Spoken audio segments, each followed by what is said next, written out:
আজ শুধু বিএনপি নিয়েই কথা। বিএনপি তো গালাগালি করিচ্ছে, আরেকটু গালাগালি করার সুযোগ পাইল আর কি। আগে তিনজন মুরব্বী নিয়ে কথা, মুরব্বী নেতা নিয়ে কথা। আগে মাপছে আনি প্রত্যেকে শ্রদ্ধাভাজন রাজনীতিবিদ। প্রথমে মির্জা ফখরুল ভাই কইছেন ইউনূস সাহেব দয়া কইরা তাড়াতাড়ি নির্বাচনটা দেন। আর সরকারকে ইউনূস সাহেবকে বলতেছি আপনিও দয়া করে এটা তাড়াতাড়ি করেন। তাড়াতাড়ি করলে কি হবে যে জনগণ ভোট দিয়ে তার নিজস্ব সরকার তৈরি করতে পারে। দেখেছেন সুর নরম হয়েছে। কি হুঙ্কার দিচ্ছিল বিএনপির লোকজন। 3 দিন আগে গেছিল নির্বাচনের দাবিতে মাঠে নামিচ্ছে বিএনপি, আন্দোলনের হুমকি দিছিল বিএনপি। করেন আন্দোলন, ঈদ তো গেছে, করেন আন্দোলন, নাকি সামনের ঈদের পরে করবেন। এই হুঙ্কার আবার ইন্ডিয়ান পত্রিকা আসে, দেখেন কি লিখেছে। ভোট কবে পরিষ্কার বলুন, বাংলাদেশ যেন গাজা না হয়। সংস্কারের দোহাই দিতেই ইউনূসকে তোপ বিএনপির সাফ কথা। এদেশের মানুষ নিজস্ব সরকার দেখতে চায়। দেখি যাও ইন্ডিয়ান পত্রিকায় কি হেডিং দিছে। ইন্ডিয়ানদের নির্বাচন নিয়ে তো কুরকুরে নি কেন বলেন তো? আমরা যদি আমাদের আক্কেল কাজে লাগাই, ইন্ডিয়া জিন্দগিতে এমন কিছু বলবে না বা এমন কিছুতে সাপোর্ট করবে না যাতে বাংলাদেশের মানুষের ভালো হবে। ইন্ডিয়ানরা যা বলবে ঠিক তার উল্টা দিকে দাঁড়াবেন।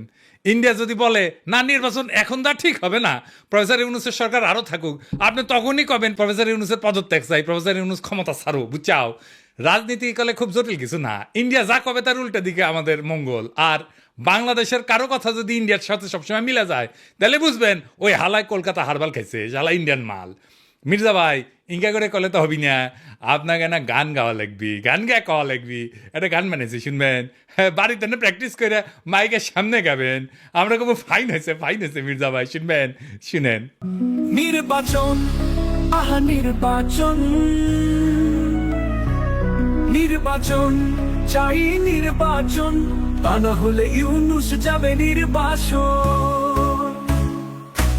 হবে নির্বাচন এই ডিসেম্বরে, তা না হলে আন্দোলন রাজপথে ঘরে ঘরে। আর নয় আন্দোলন রোজা ঈদের পরে, এবার হবে ঠিক ডিসেম্বরে নির্বাচন, আহা নির্বাচন। এইবার আসেন দেখি বিএনপি কেমনে ইন্ডিয়ান বয়ান ফেরি করে, সেটাই না দেখি। বিএনপির রিকমেন্ডেশনে হওয়া পররাষ্ট্র উপদেষ্টা তহিদ সাহেব আর বিএনপি নেতার ছোট ভাই জসিম ইয়া ডিসুম ডিসিয়া আসা না হয়েছে। এডিটার সাহেব এটা দেখান না এই জসিমের ম্যাচ পিট মেলা দিন দেখি না, এটা দেখান না।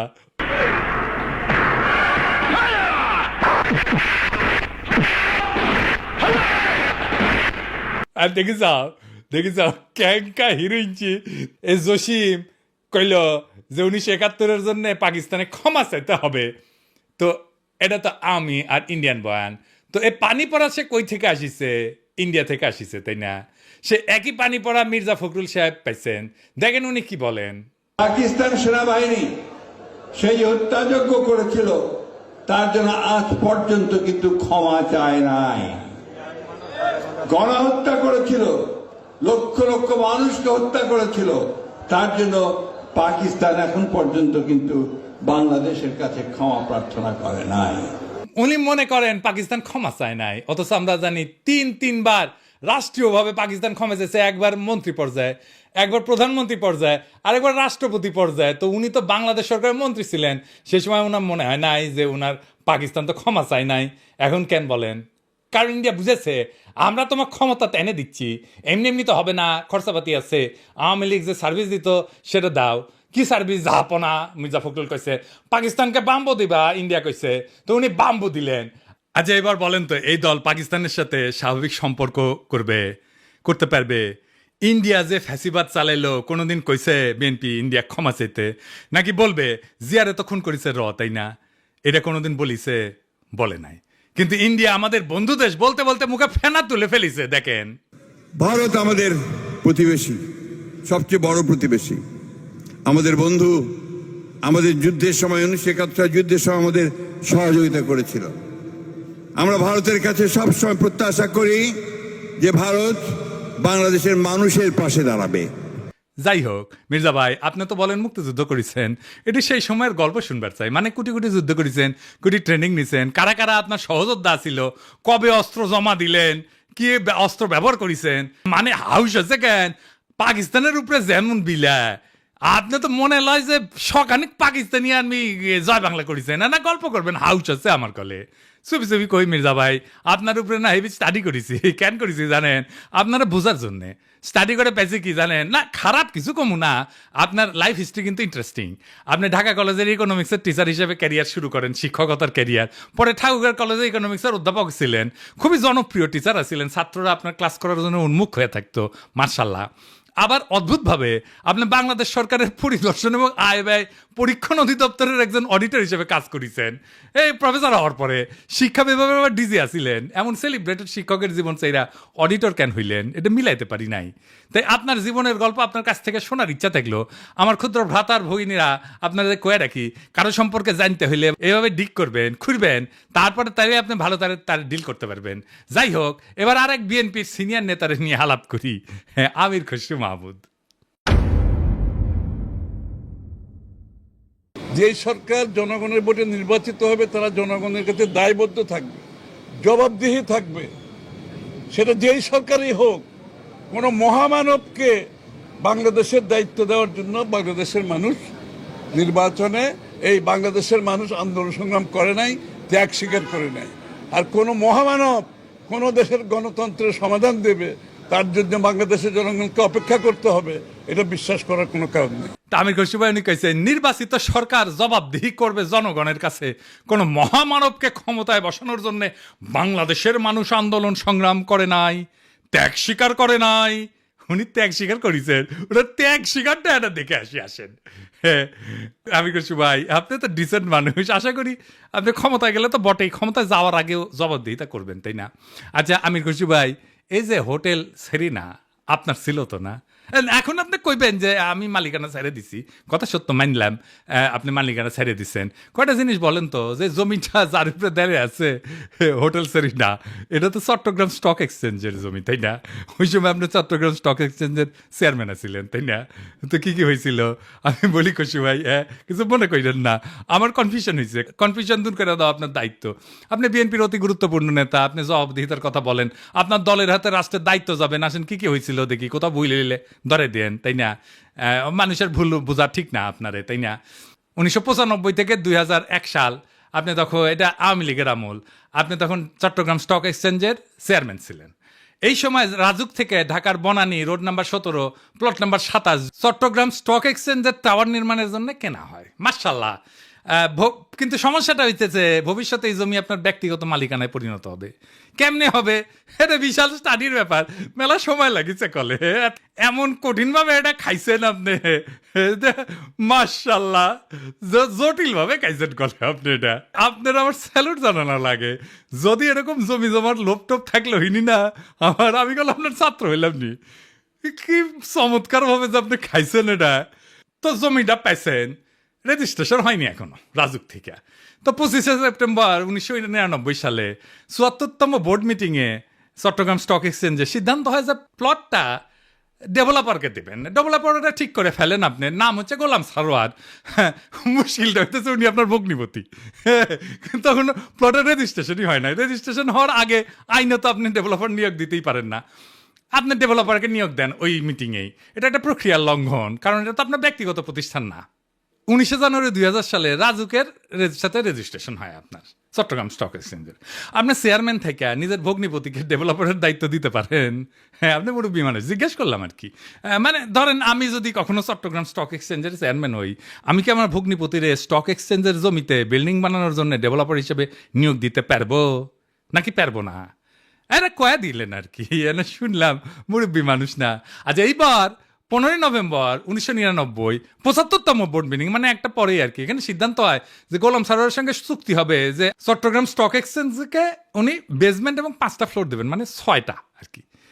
ভালো কথা, এই 5টা ফ্লোরের কথা মনে রাখেন, বেসমেন্ট সারা 5টা। হ্যাঁ, এরপর 13 ফেব্রুয়ারি 2000 সালে চট্টগ্রাম স্টক এক্সচেঞ্জের বোর্ডকে পাশ কাটায় স্টক এক্সচেঞ্জের সিইও ওয়ালিউল মারুফ মার্টিন এবং গোলাম সারোয়ার আপনার ভগ্নিপতি, এই দুইজনের মধ্যে একটা আনরেজিস্টার্ড চুক্তি হয় যে চুক্তি কখনো রেজিস্ট্রেশন হয়নি। আপনি আগে বোর্ডের মিটিংয়ে ডিসিশন নিয়েছিলেন 5টা দিবেন ফ্লোর, এইখানে আপনি লিখলেন 4টা ফ্লোর দিবেন। হ্যাঁ, এটা কমে গেল আর কি। এইটা অবৈধ চুক্তি এবং জালিয়াতিপূর্ণ চুক্তি। এইখানে পেনাল কোড 467, 468 এবং 471 ধারা লঙ্ঘন হয়েছে। হ্যাঁ, আইনের ভাষায় কইলাম আর কি।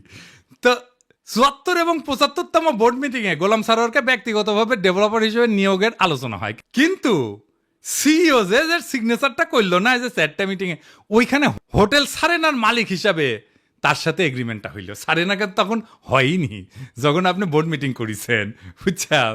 তো এই সিইও ওয়ালিউল মারুফ মার্টিন সে বোর্ড মিটিং উপেক্ষা করে সারিনার সাথে একটা চুক্তি করলো। সে কি পারে? হ্যাঁ, পারে না, তাই না? যাই হোক, স্টক এক্সচেঞ্জের তরফ থেকে আনুষ্ঠানিক বা বৈধভাবে সারিনাকে কোনো দায়িত্ব দেওয়া হয়নি, তাই না?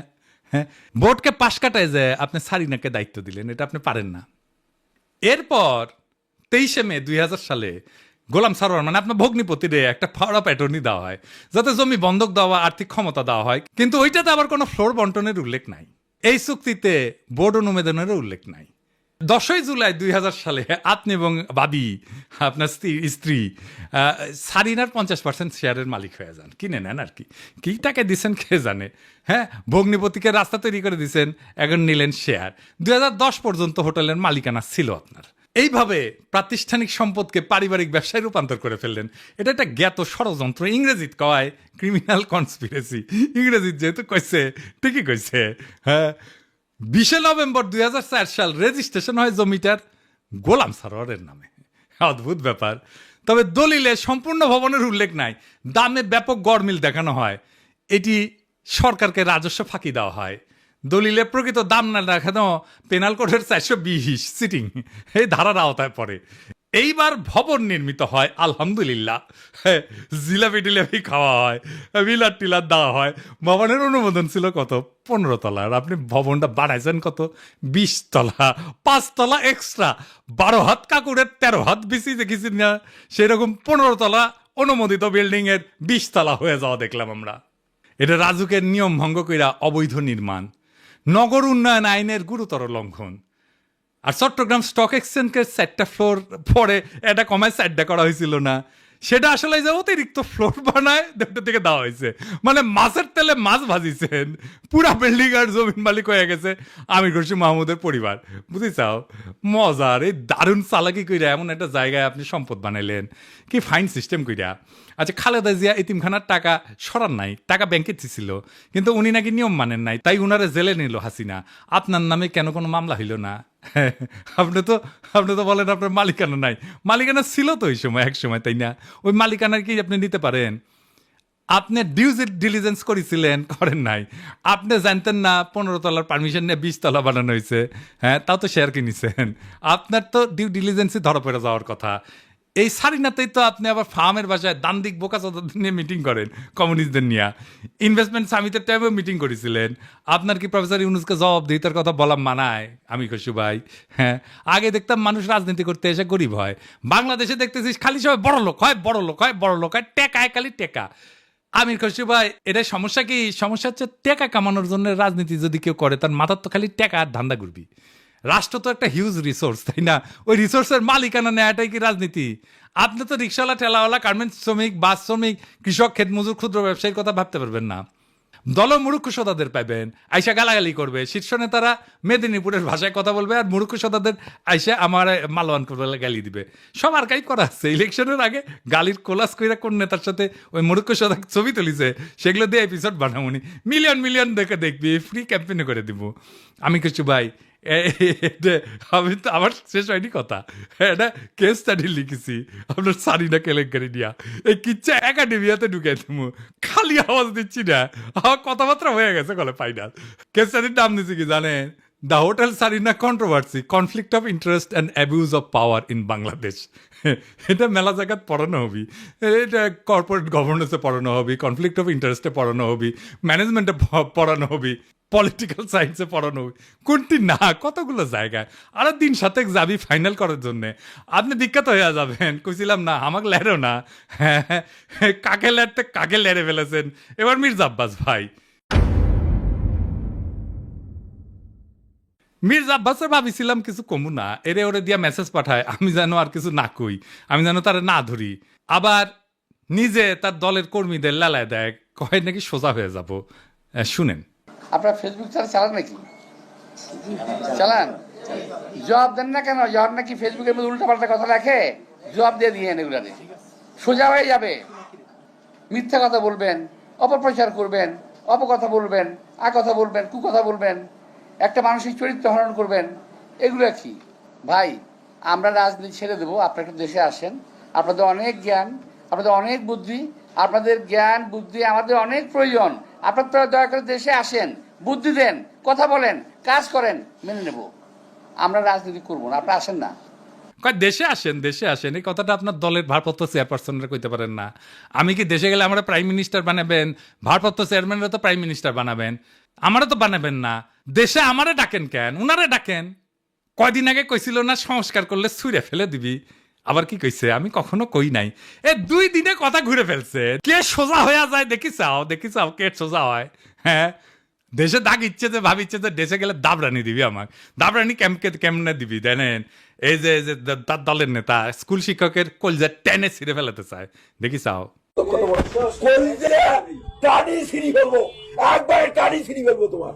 সেনো তুমি সেনো, চলো তোমার খারাপ খুব আমাদের একবারে নিশ্চিন্ন করে দিব তোমার। কি বলে কথা বলো তুমি? সেনো বিগ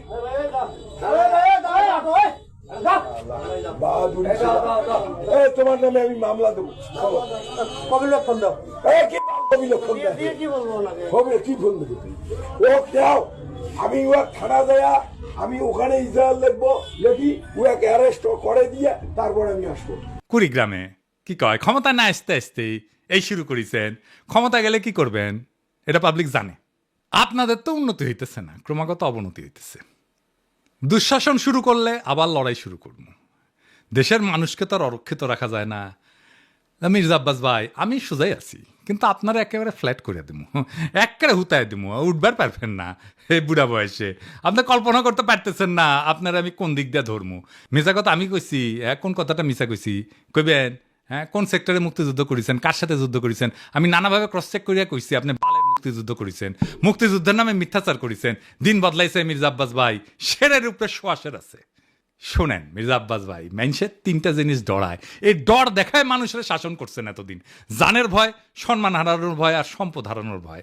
আমার জানের ভয় নাই, সম্মান হারানোর ভয় না, আমার সম্মানই নাই। হ্যাঁ, আপনি কি নিবেন? আর সম্পদ এটাই, এই যে এটা কেড়ে নিতে পারবে না কেউ। আপনার লেসপেন্সারদের পিছে লেগে দিতে পারেন, বালটাও শিখতে পারবেন না। বাংলাদেশের পলিটিশিয়ানরা দুধে দেওয়া তুলসী পাতা না, সব বিগ শটের আমল নামা বাইর করবো টাই না। এইভাবে এই দুর্নীতি আর দুর্বৃত্তায়নের খাজে খাজে বাংলাদেশের রাজনীতি আজকাল এক অলিক নাট্যশালায় পরিণত হয়েছে, যেখানে দাবি দেওয়া আর আচরণ 2টা ভিন্ন গ্রহে বাস করে। এখানে কেউ মুক্তিযোদ্ধা হয়েও যুদ্ধের ইতিহাস বিকৃত করে, আবার জনগণের শাসনের বুলিয়া আড়ায় চতুরতায় জনগণের সম্পদকে ব্যক্তিগত সম্পত্তিতে রূপ দেয়।